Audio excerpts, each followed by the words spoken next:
लूका रचित सुसमाचार 11वां अध्याय। इस अध्याय में भी लूका मसीह यीशु की मानवता को दर्शा रहा है। यद्यपि वो परमेश्वर था, वो मनुष्य बना और उसमें ईश्वरीयता और मनुष्यता का सिद्ध संतुलन था। हम इसके पश्चात यूहन्ना के अध्ययन में देखेंगे कि मसीह यीशु को परमेश्वर दर्शाता है। इसलिए वो सुसमाचार के अन्य लेखकों की अपेक्षा मसीह यीशु के प्रार्थनाशील जीवन पर अधिक बल देता है। उसने अनेक प्रसंगों में यीशु के प्रार्थना जीवन को हमें दिखाया और इस अध्याय के आरंभ में ही वह लिखता है कि वह किसी जगह प्रार्थना कर रहा था। जब वो प्रार्थना कर चुका तो उसके चेलों में से एक ने उससे कहा, हे प्रभु, जैसे यूहन्ना ने अपने चेलों को प्रार्थना करना सिखाया, वैसा ही हमें भी तू सिखा दे। प्रार्थना सीखी जा सकती है, परंतु सबसे उत्तम विधि है उसका लगातार अभ्यास करना। अनेक लोग हैं जिन्होंने प्रार्थना करना वास्तव में सीख लिया है और वे पूरी पूरी रात प्रार्थना में व्यतीत करते हैं। किसी भी प्रार्थना सहभागिता में कह सकता हूं कि प्रार्थना करने वाले व्यक्ति कौन हैं, क्योंकि यह उनकी प्रार्थना से प्रदर्शित हो जाता है। उन्होंने सीख लिया है कि प्रार्थना कैसे की जाती है। ये ऐसी कला है जो अभ्यास के द्वारा विकसित की जाती है। उसमें लिखा है, उसके चेलों में से एक ने उससे कहा, हे प्रभु, जैसे यूहन्ना ने अपने चेलों को प्रार्थना करना सिखलाया, वैसे ही हमें भी तू सिखला दे। हमें प्रार्थना करना वरन प्रभावी प्रार्थना करना सिखा दे। इस विषय में सीखने के लिए बहुत कुछ है। यीशु ने उन्हें एक आदर्श प्रार्थना सिखाई जिसे रट कर बोलना नहीं है, परंतु हर एक प्रार्थना की संरचना को समझकर प्रार्थना करना हमें चाहिए। दूसरी आयत में यीशु कहता है, उसने उनसे कहा, जब तुम प्रार्थना करो तो कहो, हे पिता, तेरा नाम पवित्र माना जाए, तेरा राज्य आए, तेरा नाम पवित्र माना जाए। प्रार्थना सदैव प्रभु से एक संबंध से आरंभ होती है। यदि प्रार्थना में स्थापित संबंध नहीं है तो वह निराधार प्रार्थना है। पिता के कान अपने बच्चों की पुकार की ओर लगे रहते हैं। यदि आपका परमेश्वर के साथ ऐसा संबंध है जहां आप उसे पिता कह पाएं, तो आपकी प्रार्थना का आधार स्थापित हो चुका है और आपकी प्रार्थना प्रभावी होगी। ऐसे आधार के अभाव में आपकी प्रार्थना अर्थहीन होती है। हाँ, इसके अतिरिक्त एक और प्रार्थना है जिसे परमेश्वर उस व्यक्ति के मुंह से सुनना चाहता है जिसका संबंध उसके साथ पिता का सा नहीं है, और वो प्रार्थना है, हे परमेश्वर, मुझ पापी पर दया कर। इस प्रार्थना के द्वारा आपका संबंध परमेश्वर से स्थापित हो जाता है और प्रार्थना का वो मनोहर अवसर आपको प्राप्त होता है। अतः प्रार्थना का आधार ही संबंध है। हे पिता, तेरा नाम पवित्र माना जाए। परमेश्वर का नाम इब्रानी भाषा में क्रिया शब्द है जिसका अर्थ है होने वाला। इसका सही उच्चारण हम नहीं जानते हैं। विद्वानों का मानना है कि इसका उच्चारण यहोवा है। हमें उच्चारण से नहीं, हमारा इसके अर्थ से संबंध है, होने वाला। परमेश्वर का नाम महत्वपूर्ण है क्योंकि अपने नाम के द्वारा वह प्रकट करता है कि उसका आपके लिए क्या उद्देश्य है। वह आपके लिए वही बन जाना चाहता है जो आपकी आवश्यकता है। इस प्रकार हमारे पास उसके अनेक नाम हैं, जैसे कि यहोवा राफा, जिसका अर्थ है प्रभु हमारा रोग मिटाने वाला। यहोवा यीरे, अर्थात प्रभु हमारा भरण पोषण करने वाला। अपने नाम के इन विभिन्न रूपों में परमेश्वर अपना स्वभाव प्रकट करता है कि वह आपके लिए क्या बनना चाहता है।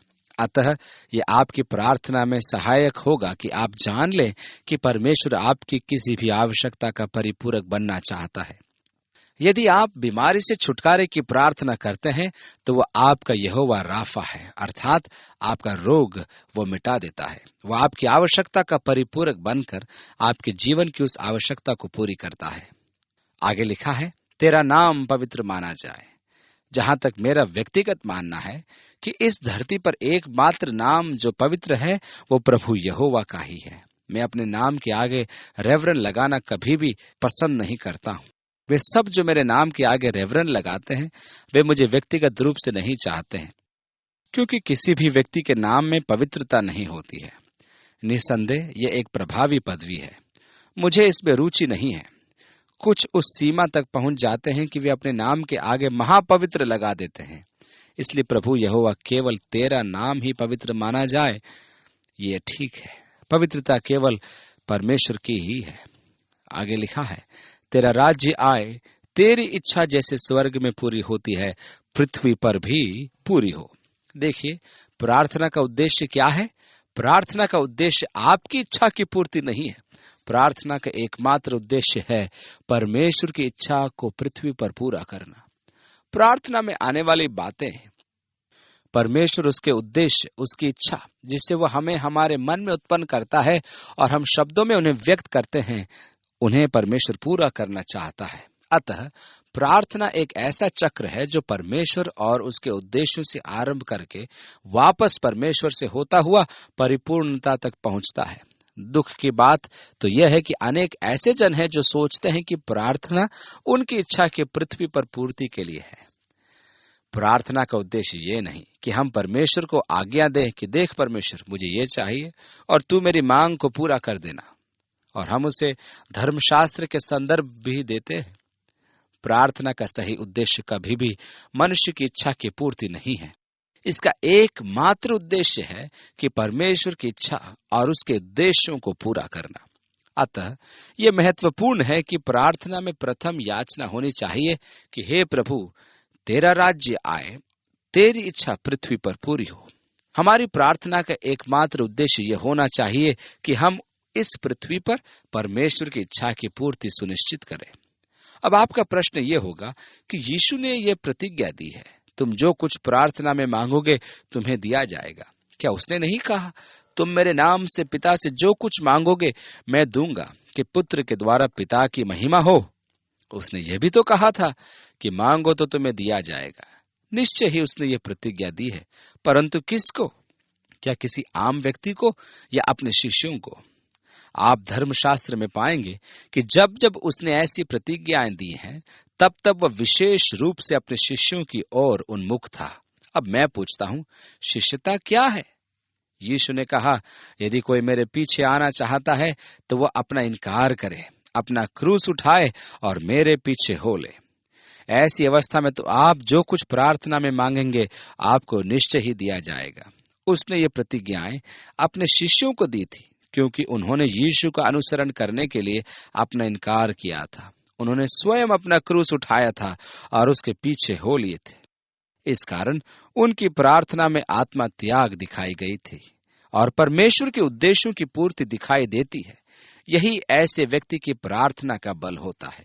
प्रार्थना पृथ्वी पर मनुष्य की पूर्ति का माध्यम कभी भी नहीं। प्रार्थना सदैव पृथ्वी पर परमेश्वर की इच्छा की पूर्ति का माध्यम रहा है। ये मत भूलिए कि पृथ्वी परमेश्वर की विरोधी है। पृथ्वी पर शैतान है, पृथ्वी पर शैतान का अधिकार, और यहाँ उसी की इच्छा की पूर्ति होती है। परमेश्वर की यह इच्छा है कि यह पृथ्वी पुनः उसके राज्य में लाई जाए। इसलिए परमेश्वर पृथ्वी पर उन व्यक्तियों की खोज करता है जो उसके साथ एक संबंध बनाकर रखें और वह उनके द्वारा पृथ्वी पर एक सेतु या पुलिया स्थापित करके लोगों को अपने पास लेकर आए।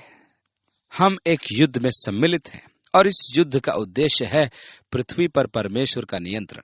हम सब जो परमेश्वर के अधीन हो चुके हैं, प्रार्थना द्वारा परमेश्वर के दिए हुए सामर्थ का उपयोग करके दुर्ग का विस्तार करें जो परमेश्वर ने अपने विश्वासियों द्वारा पृथ्वी पर स्थापित किया है। इस विस्तार में हम उसके प्रेम एवं अनुग्रह, उसका सामर्थ और उसके राज्य को उन मनुष्यों तक पहुंचाएं जो हमारे आसपास रहते हैं। आपके इस पृथ्वी पर भेजने का परमेश्वर का उद्देश्य यही है। यदि आप अपना समय अन्य किसी बात में गंवाते हैं तो परमेश्वर की दृष्टि में आप अपना समय नष्ट कर रहे हैं। आज इस पृथ्वी पर अनेक प्रचारक हैं जिनकी प्रार्थना है, मेरा राज्य आए, मेरी इच्छा इस पृथ्वी पर पूरी हो जाए। यीशु ने तो कभी ऐसी प्रार्थना नहीं की और हमारे लिए भी ऐसी प्रार्थना उचित नहीं है। हमारी प्रार्थनाओं में बहुत स्वार्थ है, व्यक्तिगत लाभ की लालसा है, व्यक्तिगत संपत्ति की लालसा है। ये वही बातें हैं जो हमारे जीवन को नष्ट करती हैं। प्राथमिकताओं का निर्धारण करने के पश्चात वह अब व्यक्तिगत याचनाओं का विषय उठाता है। 3 आयत में लिखा है, हमारे दिन भर की रोटी हर दिन हमें दिया कर। क्या बात है, क्या आने वाले वर्ष भर की रोटी हमें दे? उसने कहा, हमारे दिन भर की रोटी हर दिन हमें दिया कर, जिससे कि हम उस पर दैनिक निर्भरता का जीवन जी सके। जैसे तेरे दिन होंगे वैसे तेरा बल होगा। कितनी बार परमेश्वर हमें एक दिन से अधिक नहीं देता है। यदि आपके पास आने वाले कल के लिए कुछ भी न हो तो चिंता करने की आवश्यकता नहीं है। प्रभु ने कहा, कल की चिंता क्यों करते हो? परमेश्वर ने आज हमारी सुधि ली है और वह कल भी हमारी सुधि लेगा। इस प्रकार दिन प्रतिदिन वह हमारी सुधि लेता रहेगा। हमें चिंता करने की आवश्यकता नहीं है। और हमारे पापों को क्षमा कर। ओह, कैसी महत्वपूर्ण प्रार्थना यह है, क्योंकि हम भी अपने हर एक अपराधी को क्षमा करते हैं। प्रभु, हमें क्षमा कर। यहाँ यीशु के कहने का अर्थ यह है कि जब हम अपने अपराधियों को क्षमा करते हैं तब हमारे अपराध भी क्षमा किए जाते हैं। क्षमा के विषय में यीशु के पास कहने के लिए बहुत कुछ है, परंतु अभी इतना ही अर्थ हमें यहाँ जान लेना आवश्यक है। आज अनेक ऐसे व्यक्ति हैं जो चिकित्सालयों में हैं, जिसकी उन्हें आवश्यकता कदापि नहीं थी। इसका कारण केवल यह था कि उनमें क्षमा की आत्मा नहीं थी और उनका मन कड़वाहट से भर गया, जिसके कारण उनकी मानसिक संतुलन बिगड़ गया। अतः क्षमा करना बहुत आवश्यक है। हमने परमेश्वर से प्रार्थना की कि वह हमें क्षमा करे, यह भी बहुत आवश्यक है, परंतु किसी को क्षमा करना कम आवश्यक नहीं है और हमें परीक्षा में न ला। इस प्रकार हम देखते हैं कि उसने प्रार्थना का एक नमूना हमारे लिए स्थापित किया है, जिसमें संबंध, प्रार्थना का उद्देश्य, परमेश्वर के राज्य की स्थापना तथा पृथ्वी पर उसकी इच्छा की पूर्ति पश्चात हमारी व्यक्तिगत आवश्यकताएं भी सम्मिलित हैं। प्रार्थना के विषय में शिक्षा देते हुए यीशु ने उनसे कहा कि तब उसने उनसे कहा, तुम में से कौन है कि उसका एक मित्र हो और वह आधी रात को उसके पास जाकर उससे कहे, हे मित्र, मुझे 3 रोटियां दे, क्योंकि एक यात्री मित्र मेरे पास आया है और उसके आगे रखने के लिए मेरे पास कुछ नहीं है। इस्राएल की संस्कृति को समझना यहाँ आवश्यक है, जहाँ अतिथि सत्कार सर्वोच्च एवं अनिवार्य सद्गुणों में से एक माना जाता है। वहां यदि अतिथि आता है तो उसको भोजन कराना नैतिक बंधन माना जाता था, चाहे पूरा परिवार एक ही कमरे में क्यों न रहता हो। उन दिनों में वे फर्श पर चटाई बिछाकर गर्मी पाने के लिए एक साथ सोते थे और कमरे में एक और आग जलती रहती थी। यदि उनके पास मुर्गियां और भेड़ें होती थी तो वे भी इसी कमरे में सोते थे ताकि कमरे में गर्मी बनी रहे। अब यदि एक परिवार इस प्रकार सिमट कर सो रहा है और द्वार पर दस्तक होती है, और यदि द्वार बंद हो तो दस्तक देना अभद्र व्यवहार माना जाता था। द्वार बंद का अर्थ होता था डिस्टर्ब न करना।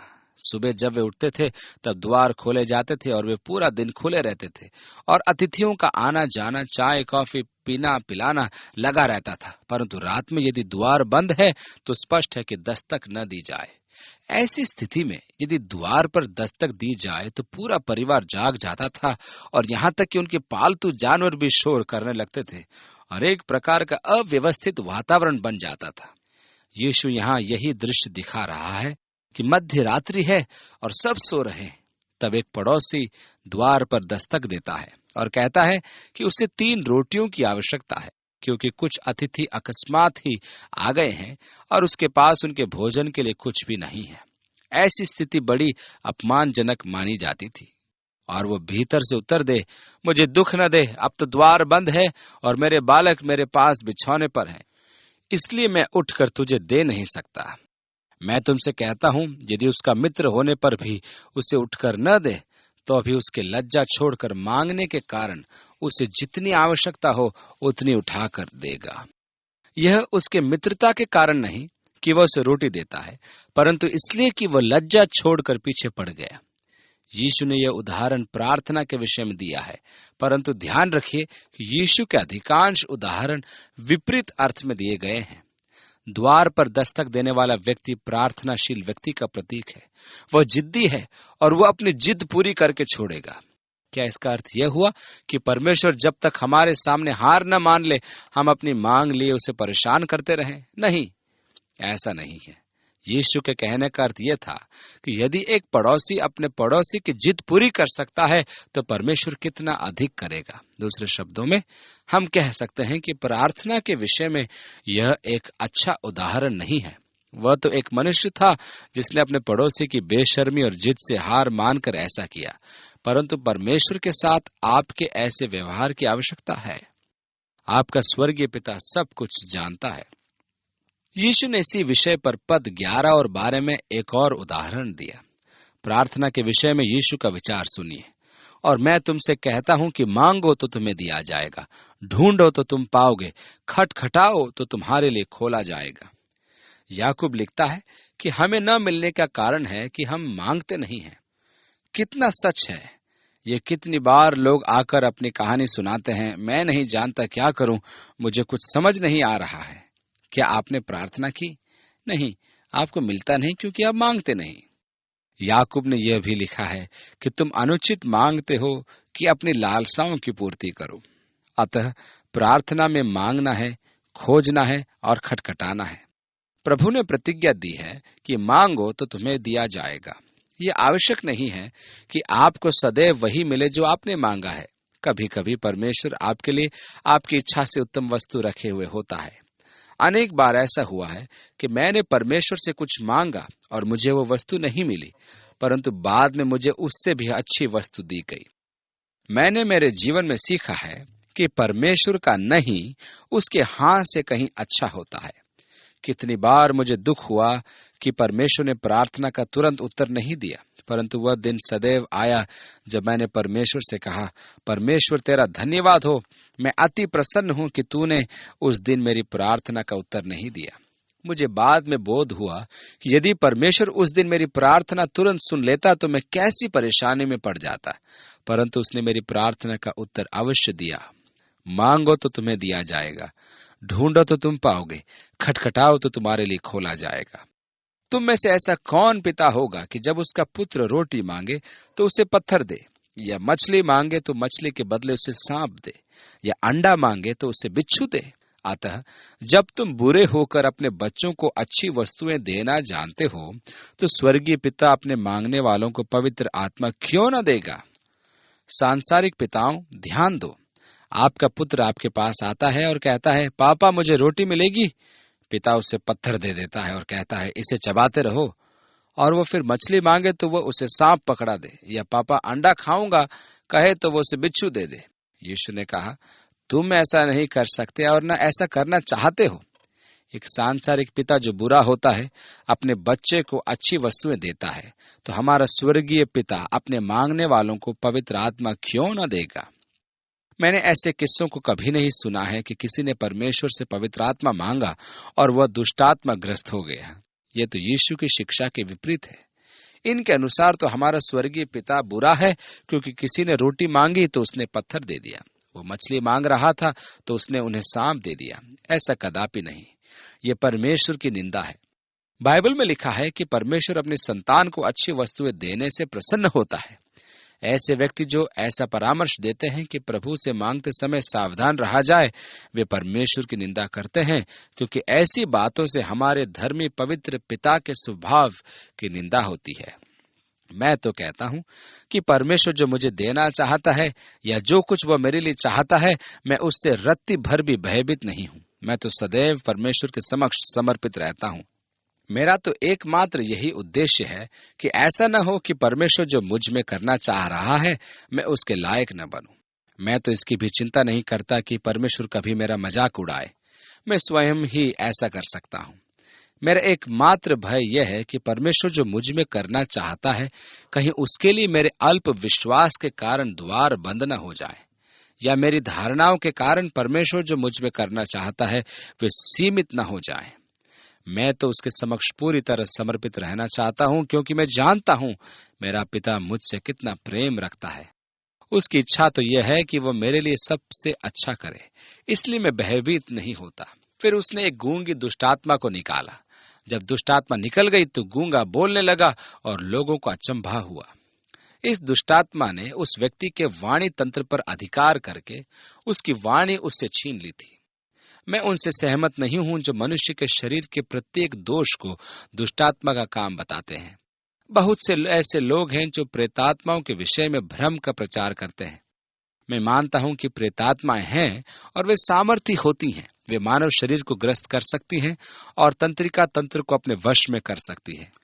परंतु यदि शरीर का कोई भाग काम न करे तो उसे तो यह आवश्यक नहीं कि वह भाग दुष्टात्मा ग्रस्त है। यह एक ऐसी दुखदायी और विनाशकारी धारणा है जिसके कारण अनेक असाधारण व्यक्तियों को हानि पहुंचती है। और 15वीं आयत से आगे लिखा है, परंतु उनमें से कुछ ने कहा, ये तो बेलज़बूल नामक दुष्टात्माओं के प्रधान की सहायता से दुष्टात्माओं को निकालता है। औरों ने उसकी परीक्षा करने के लिए उससे आकाश का एक चिन्ह मांगा, परंतु उसने उनके मन की बातें जानकर उनसे कहा, जिस जिस राज्य में फूट होती है वह राज्य उजड़ जाता है, और जिस घर में फूट होती है वह नष्ट हो जाता है।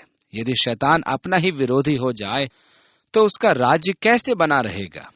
क्योंकि तुम मेरे विषय में तो कहते हो कि यह शैतान की सहायता से दुष्टात्मा निकालता है। भला यदि मैं शैतान की सहायता से दुष्टात्माओं को निकालता हूं, तो तुम्हारी संतान किसकी सहायता से निकालती है? इसलिए वे ही तुम्हारा न्याय चुकाएंगे। जोसेफुस के अनुसार प्राचीन काल में उनके पास झाड़ फूंक के सूत्र थे जो सुलेमान से चले आ रहे थे। उनका मानना था कि प्रेत निष्कासन की औषधियां और मंत्री की सुलेमान ने अपनी बुद्धि से खोज की थी। जोसेफुस के अनुसार उस युग में ऐसे व्यक्ति थे जो इन सुलेमान के प्राचीन मंत्रों के प्रयोग से दुष्टात्माओं को निष्कासित करते थे। संभव है कि यीशु इन लोगों को उनकी संतान कह रहा था, परंतु मैं परमेश्वर की सामर्थ्य से दुष्टात्माओं को निकालता हूं, तो परमेश्वर का राज्य तुम्हारे पास आ पहुंचा। वह उन्हें तर्क काम में लाने के लिए कह रहा है। यीशु एक तर्कपूर्ण व्यक्ति था और वह आपसे भी कहता है कि तर्क का प्रयोग करो। इसलिए यीशु ने उनसे कहा, यदि मैं शैतान के सामर्थ्य से दुष्टात्मा निकालता हूं तो शैतान तो नाश हो गया, क्योंकि उसका राज्य विभाजित हो गया। अतः तुम्हें तो आनंदित होना चाहिए, परंतु ध्यान रखो कि मैं ये काम परमेश्वर के सामर्थ्य से करता हूं, और तुम जान लो कि परमेश्वर का राज्य तुम्हारे मध्य आ गया है। 21वीं आयत से आगे लिखा है, जब बलवंत मनुष्य हथियार बांधे हुए अपने घर की रखवाली करता है तो उसकी संपत्ति बची रहती है, पर जब उससे बढ़कर कोई और बलवंत चढ़ाई करके उसे जीत लेता है तो उसके वे हथियार जिन पर उसका भरोसा था छीन लेता है और उसकी संपत्ति लूट कर बांट देता है। यहाँ प्रार्थना पर हमारे पास एक महत्वपूर्ण शिक्षा है। यहाँ बलवंत मनुष्य शैतान है और उसके पास हथियार हैं और वह अपने राज्य की सुरक्षा कर रहा है, परंतु धन्यवाद हो परमेश्वर का कि हम उससे अधिक बलवंत यीशु के नाम में शैतान के राज्य के विरुद्ध खड़े हो सकते हैं और प्रार्थना द्वारा उससे सामर्थ और अधिकार प्राप्त कर सकते हैं। यही सामर्थ मनुष्यों के जीवन में शैतान के दुर्ग को नाश कर सकती है। मनुष्यों पर शैतान का ऐसा अधिकार देखकर मुझे आश्चर्य होता है कि उनकी बुद्धि ही भ्रष्ट हो चुकी है। आत्मिक बातों के विषय में उनकी बुद्धि मंद पड़ी थी। जब आप इनसे बात करते हैं तो उनके स्वभाव को देखकर शैतान के अधिकार का बोध हो जाता है। इसका कारण है कि हम शैतान की सामर्थ्य से भयभीत हो जाते हैं और ये भूल जाते हैं कि उससे भी अधिक बलवंत कोई हमारे अंदर है। बाइबल में लिखा है कि जो तुम में है वह उससे महान है जो संसार में है। परमेश्वर ने हमें यहाँ इसलिए रखा है कि हम यीशु के अधिकार और नाम का उपयोग करें, कि हमारे आसपास के लोगों में यीशु के अधिकार से उन्हें शैतान के शक्तिशाली दबाव और अधिकार से मुक्त कराएं, जिसने उनकी बुद्धि को भ्रष्ट कर रखा है। मुक्त कराते हुए उन्हें अवसर प्रदान करें कि वे मसीह यीशु से संबंध स्थापित करने का तार्किक निर्णय लें, तो उसके वे हथियार जिन पर उसका भरोसा था छीन लेता है। शैतान के हथियार छीन लिए गए हैं। मसीह यीशु के नाम में हमें उस पर अधिकार और सामर्थ प्राप्त है।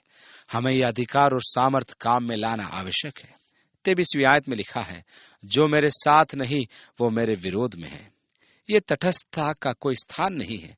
आप मसीह के विषय में क्या सोचते हैं? मैं नहीं जानता हूं, परंतु मेरे विचार में यीशु एक भला मनुष्य था, आप कहते होंगे।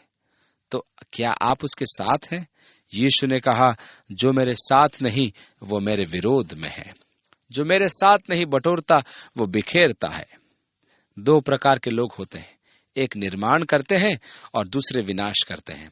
जो बटोरता नहीं वो बिखेरता है। आप यीशु के साथ तटस्थता की बात नहीं कर सकते, क्योंकि वो सुधारवादी था। आपको किसी न किसी और तो निर्णय लेना ही है। यदि आप उसके साथ नहीं हैं तो स्पष्ट है कि आप उसके विरुद्ध हैं। यीशु ने उस दुष्ट आत्मा को निकालकर उनके विषय में एक भेद की बात बताई कि जब अशुद्ध आत्मा मनुष्य में से निकल जाती है तो सूखी जगहों में विश्राम ढूंढती फिरती है, और जब नहीं पाती तो कहती है, मैं अपने उसी घर में जहां से निकली थी लौट जाऊंगी। कुछ ऐसे प्रत्यक्ष परिस्थितियां हैं जो किसी व्यक्ति के जीवन में दुष्टात्मा के प्रवेश हेतु द्वार खोल देती है। कुछ ऐसी परिस्थितियां हैं जो दुष्टात्मा का मानवीय शरीर में प्रवेश रोकती हैं। यीशु ने कहा कि वे वास करने के लिए मनुष्य का शरीर खोज रही थी। इसका अर्थ यह हुआ कि कुछ ऐसे कारण हैं जो मनुष्य के शरीर में उनका प्रवेश रोकते हैं। मेरे विचार में एक कारण है कि मनुष्य की इच्छा के बिना उसकी देह में दुष्टात्मा का प्रवेश करना असंभव है। मेरे विचार में वे मनुष्य इच्छा का उल्लंघन नहीं कर सकती है। वह मनुष्य की तंत्र विद्या के क्षेत्र में जाने से नहीं चूकती। वह इनके लिए प्रवेश द्वार खोल देता है। वह सोचता है कि वह अपनी किस्मत बना रहा है। वे उसका मार्गदर्शन करेंगी, वे उसे बताएंगी कि क्या करना है और कैसे करना है। ऐसे काम उनके प्रवेश द्वार हैं, परंतु यह निश्चित है कि वे मनुष्य की इच्छा के विरुद्ध उसके शरीर में प्रवेश नहीं करती हैं। परमेश्वर मनुष्य की इच्छा को सम्मान देता है और वह शैतान को कभी अनुमति नहीं देता है कि वह उसकी इच्छा के विरुद्ध उस पर किसी प्रकार का प्रभाव डाले। अतः शैतान छल द्वारा मनुष्यों से स्वेच्छा पूर्वक ऐसे काम कराता है कि वह उसके प्रवेश द्वार खोल दे। अनेक वर्षों पूर्व एक युवक हमारे दफ्तर में आया। वह विचलित था। उसने अपना परिचय दिया। उसका नाम डेव इंट था। उसने मुझे टाइम पत्रिका दी जिसमें व्यवस्थित अपराध का लेख छपा था, जिसमें लुइसियाना का उल्लेख था। मैं उस पत्रिका को पढ़ चुका था। उसमें डेव हंट का चित्र भी छपा था और लिखा था। डेव ने अपनी कहानी सुनाना आरंभ किया कि जब वह बड़ा हो रहा था तो उसे प्रतापी होने की बड़ी लालसा थी। जब वह 19 वर्ष का हुआ तब उसने दृढ़ संकल्प किया कि वह प्रतापी बनेगा, क्योंकि उसने समाज में देखा था कि सबसे बड़ी शक्ति अपराधी समुदाय के पास थी। उन्होंने न्याय व्यवस्था को ही खरीद लिया था और नेताओं को अपना बना लिया था।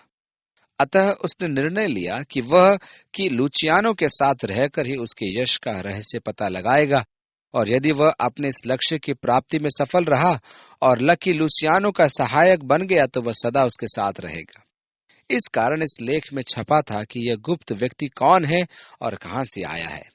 उसी समय उसने हिटलर का इतिहास पढ़ा और जाना कि वह विश्व का सबसे प्रतापी व्यक्ति था। उसे यह भी पता चला कि हिटलर की सफलता का रहस्य था जादूगरों की अगुवाई में रहना। जादूगर प्रेतों के संबंध में रहते थे। उसने निर्णय लिया कि वह पेरू जाएगा, जहां हिटलर के पतन के बाद सब जादूगर पलायन कर गए थे। उसने वहां जाकर उनसे शिक्षा लेने की ठान ली और वह पेरू चला गया। वहां जाकर उसने उनसे संपर्क किया और उनके चरणों में बैठकर जादू सीखा, अर्थात आत्मिक संसार में हस्तक्षेप करना। जब वो अपने कमरे में बैठा मंत्र जाप कर रहा था, तब एक दुष्टात्मा आई और उसके शरीर में प्रवेश करने का प्रयास करने लगी। उसी समय उसे यह बोध हुआ कि यदि वह आत्मा उसमें प्रवेश कर गई तो वह उसका दास बन जाएगा, तो उसकी अपनी शक्ति कहाँ होगी, और वह बहुत डर गया। उसी समय उसने यीशु को पुकारना आरंभ कर दिया, यीशु मेरी सहायता कर। वह तुरंत ही अपना सामान बांधकर हवाई अड्डे जा पहुंचा और वहां से निकल जाने के लिए हवाई जहाज की प्रतीक्षा करने लगा। आखिरकार वह अपने नगर आ पहुंचा। वहां एक होटल में ठहरा। उसने किसी को सूचना नहीं दी कि वह कहाँ है। वह अपने कमरे में बैठा ही था कि फोन की घंटी बज उठी और फोन करने वाले ने उसका नाम लेकर उसे गुप्त संदेश दिया जिसे वह जानता था। वह उन जादूगरों की भाषा थी। जब उसने उस संदेश का अनुवाद किया तो उसका एक अंश वह भूल गया। वह अभी सोच ही रहा था कि यदि उसे वह अंश ध्यान आ जाए तो उसे संदेश समझ में आ जाएगा। तभी फोन की घंटी फिर बजी और उस पर आवाज सुनाई दी कि संदेश का वह अंश जो वह समझ नहीं पा रहा है वह यह है। डेव ने तुरंत पूछा कि वह कौन है। उसने उत्तर दिया कि वह डूड घाट का संरक्षक है, और एक बुढ़ा व्यक्ति उसे वह संदेश उसका नाम और नंबर दे गया। डेव ने जब उसका हुलिया पूछा तो वह तुरंत समझ गया कि वह उसका पेरू का गुरु था। वह कंपा रहा था और कह रहा था कि अब वे उसका पीछा नहीं छोड़ेंगे। वह जहां जाएगा वे वहां होंगे। वे यहां भी हैं और सब कुछ सुन रहे हैं। मैंने उसे आश्वासन दिया कि वे अब उसका पीछा नहीं करेंगे। हमने धर्मशास्त्र के अनुसार उन अंधकार की शक्तियों पर अधिकार और सामर्थ्य की प्रार्थना की, क्योंकि जो हम में वास करता है वह उनसे अधिक सामर्थी है।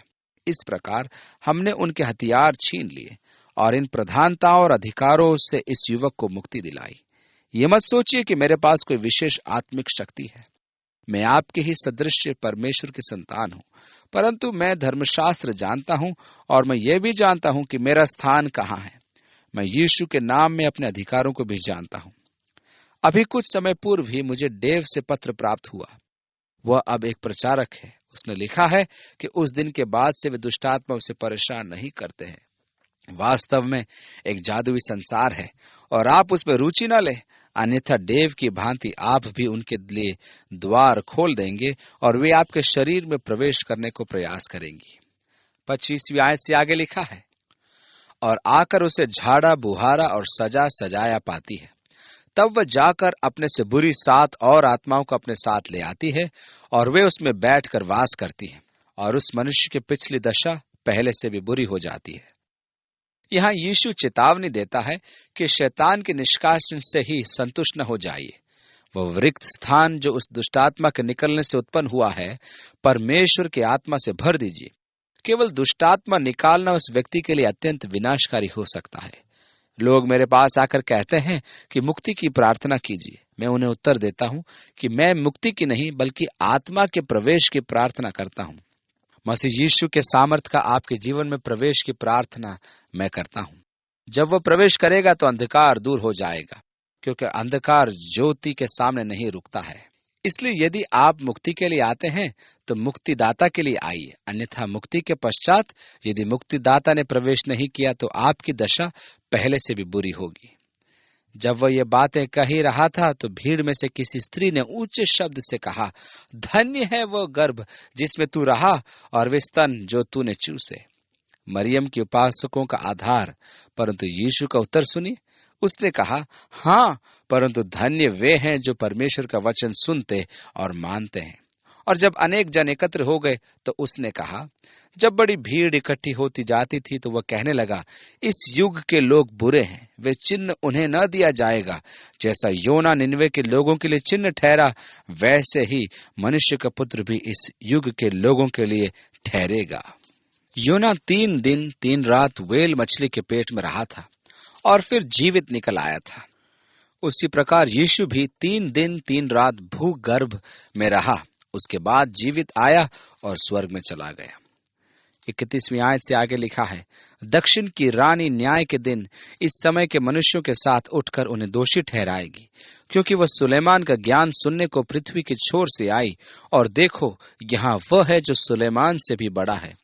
निनवे के लोग न्याय के दिन इस समय के लोगों के साथ खड़े होकर उन्हें दोषी ठहराएंगे, क्योंकि उन्होंने योना का प्रचार सुनकर मन फिराया, और देखो यहाँ वह है जो योना से भी बड़ा है। यह पद पुनर्जन्म की धारणा का निराकरण करता है। यदि पुनर्जन्म होता तो न्याय के दिन वे सब निनवे के लोग नहीं कहलाते, वे अपने पुनरुत्थान द्वारा उद्धार की अवस्था में होते। उन्होंने योना के रूखे संदेश पर, जिसमें न प्रेम था न आशा थी, केवल चिंता और घृणा थी, सुनकर पश्चाताप किया। यहाँ यीशु परमेश्वर के प्रेम और अनुग्रह का संदेश लाया था और मनुष्यों तक परमेश्वर की दया को पहुंचा रहा था, परंतु वे तब भी पश्चाताप नहीं कर रहे थे। अतः इनसे अच्छे वे होंगे जिन्होंने पश्चाताप किया था। आगे लिखा है, कोई मनुष्य दिया जला के तलघर में या पैमाने के नीचे नहीं रखता, परंतु दीवट पर रखता है कि भीतर आने वाले उजियाला पाएं। तेरे शरीर का दिया तेरी आंख है, इसलिए जब तेरी आंख निर्मल है तो तेरा सारा शरीर भी उजियाला है, परंतु जब वह बुरी है तो तेरा शरीर भी अंधेरा है।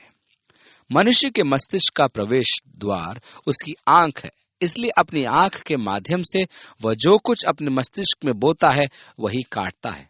यदि शारीरिक लालसाएं पूरी की गई हैं तो विनाश की फसल ही काटी जाएगी। यदि आंख परमेश्वर पर लगी रही तो शरीर ज्योतिर्मय रहेगा, परंतु यदि आंख कुकर्म पर लगी रही तो शरीर अंधकार में रहेगा।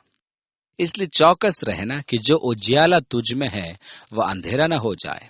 इसलिए यदि तेरा सारा शरीर उजियाला हो और उसका कोई भाग अंधेरा न रहे तो सबका ऐसा उजियाला होगा जैसा उस समय होता है जब दिया अपनी चमक से तुझे उजाला देता है। जब वह बातें कर रहा था तो किसी फरीसी ने उससे विनती की कि मेरे यहाँ भोजन कर। वह भीतर जाकर भोजन करने बैठे। फरीसी को यह देखकर अचंभा हुआ कि उसने भोजन करने से पहले स्नान नहीं किया। स्नान से अर्थ है हाथ धोने की प्रथा। उन्हें एक विशेष मात्रा में पानी से हाथ धोना होता था, जिसमें मात्र साधारण धोना ही नहीं, आपको हाथ बाहर निकालकर ऊपर की ओर उठाकर रखने होते थे, और जब पानी डाला जाता था तो आपको उंगलियों और हाथों को आपस में रगड़ने होते थे। परंतु अति सावधानी के साथ कि पानी कहीं आपकी भुजाओं पर न आ जाए, क्योंकि वह पानी अशुद्ध हाथों के कारण अशुद्ध हो गया था। इसके पश्चात वे उतना ही पानी लेकर आपके हाथों को नीचे झुकाकर पानी डालेंगे। ऐसा वे अनेक बार करेंगे, तब भोजन करेंगे। यीशु ने ऐसा नहीं किया। परमेश्वर ने जब आज्ञाएं दी थी और व्यवस्था थी, तब उसके मन में इतनी जटिल प्रक्रिया नहीं थी। परंतु वकीलों का काम है कि वे सरल विषयों को जटिल बना देते हैं। 47वीं आयत में लिखा है, हाय तुम पर, तुम उन भविष्यद्वक्ताओं की कब्रें बनाते हो जिन्हें तुम्हारे ही बाप दादों ने मार डाला था।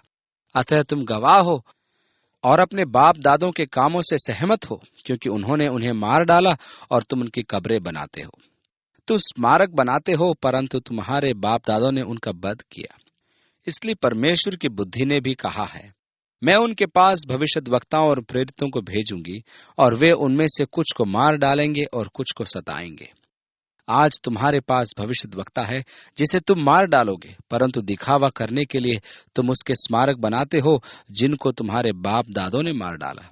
प्रभु ने उससे कहा, हे फरीसियों, तुम कटोरे और थाली को ऊपर ऊपर से तुम मांजते हो, परंतु तुम्हारे भीतर अंधेर और दुष्टता भरी है। हे निर्बुद्धियों, जिसने बाहर का भाग बनाया, क्या उसने भीतर का भाग नहीं बनाया? परंतु हाँ, भीतर वाली वस्तुओं को दान कर दो, तो देखो सब कुछ तुम्हारे लिए शुद्ध हो जाएगा। यह उनकी प्रथा थी कि दान दिया जाए तो सब अच्छा होगा। पर हे फरीसियों, तुम पर हाय, तुम पुदीने और सुदाब का और भांति के साग पात का 10वां अंश देते हो, परंतु न्याय को और परमेश्वर के प्रेम को टाल देते हो। चाहिए तो था कि उन्हें भी न छोड़ते। व्यवस्था में मसालों के दशवांश को देने की भी प्रथा नहीं थी, परंतु वे उन्हें इसलिए देते थे कि अपने बगीचे की प्रशंसा बढ़ाएं। वे दशवांश पूरा देते थे, परंतु वे न्याय की बातें और परमेश्वर के प्रेम को टाल देते थे। हे फरीसियों, तुम पर हाय, तुम आराधनालयों में मुख्य मुख्य आसन और बाजारों में नमस्कार चाहते हो। हाय तुम पर, क्योंकि तुम उन छिपी कब्रों के समान हो जिन पर लोग चलते हैं परंतु नहीं जानते। उस युग में कब्रों को पक्का करने का मुख्य उद्देश्य यह था कि कोई उन पर न चले, अन्यथा वह 7 दिन के लिए अशुद्ध हो जाएगा और उसे शोधन क्रिया से गुजरना होगा। इस बीच वह आराधनालय में भी नहीं जा सकता था। यीशु ने कहा कि फरीसी तो छिपी कब्रों के समान है, जो मनुष्य को अनजाने में अशुद्ध कर देती हैं। उनकी शिक्षाएं मनुष्य को शुद्ध नहीं परंतु अशुद्ध करती हैं। और 45 में लिखा है, तब एक व्यवस्थापक ने उसको उत्तर दिया, हे गुरु, इन बातों के कहने से तू हमारी निंदा करता है। उनके द्वारा व्यवस्था का अर्थ निर्धारण वास्तव में मनुष्यों के लिए एक भारी बोझ था। सब्त के दिन बोझ उठाना मना था। वे बोझ उठाना किसे कहते थे? यदि आपने अपना एक नकली दांत कहीं रखा है और आप उसे उठाते हैं तो वो बोझ के तुल्य है। यदि आपकी आंख नकली है तो आप बोझ उठा रहे हैं। नकली हाथ या पैर सब बोझ उठाने में आते थे। अब चलने के बारे में सुनिए। आप 1000 गज की दूरी पार कर सकते थे, ताकि जितने भविष्यद्वक्ताओं का लहू जगत की उत्पत्ति से बहाया गया, सबका लेख इस युग के लोगों से लिया जाए। हाबिल की हत्या से लेकर जकरिया की हत्या तक, जो वेदी और मंदिर के बीच में घात किया गया। मैं तुमसे सच कहता हूं, इन सब का लेख इसी समय के लोगों से लिया जाएगा। क्यों? क्योंकि जिसकी भविष्यवाणी भविष्यद्वक्ताओं ने की थी, तुम उसे मार डालोगे। हाय तुम व्यवस्थापकों पर, तुमने ज्ञान की कुंजी ले तो ली, परंतु तुमने आप ही प्रवेश नहीं किया और प्रवेश करने वालों को भी रोक दिया।